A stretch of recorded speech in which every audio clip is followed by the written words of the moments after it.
Welcome back to my channel. We are going to look into some Igbo slangs and their English meanings.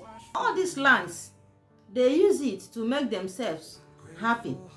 Even if they are unhappy, they use it to make themselves a bit happy. So let's start.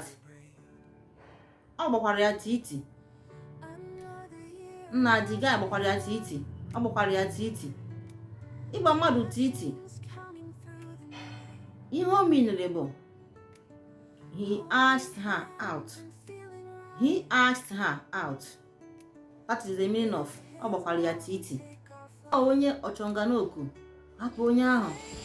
When you hear ọ bụ onye ọchọnganoku, it means he or she is a troublemaker. Ọchọnganoku meaning a troublemaker. Onye ọchọnganoku hapụ ya. It means he or she is a troublemaker. Another slang is ajụkwara m ya ya akpa. Ajụkwara m ya ga ya akpa. When one did not open up to somebody, it means ajụrụ m ya ya akpa. Ajụrụ m ya akpa. You ask the person something, but he or she did not open up. He claimed he or she did not give you favorable answer. Ajụrụ m ya akpa. Nna ka mgbawa door. Di anyị ka mgbawa door.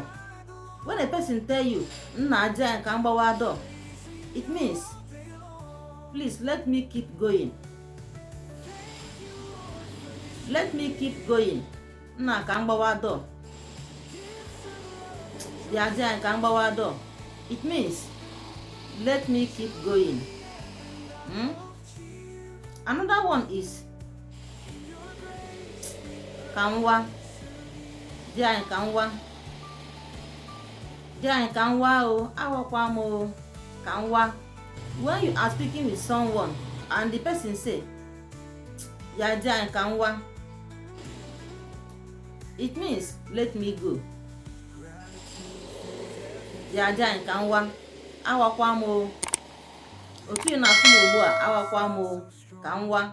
It means let me go. All these things are Igbo slangs. When they are speaking it, it gives them joy, especially the younger ones, the youth. When they are speaking it with their fellow youth, it gives them joy. Even if they are unhappy, these slangs is sort of something that is calming them down a bit.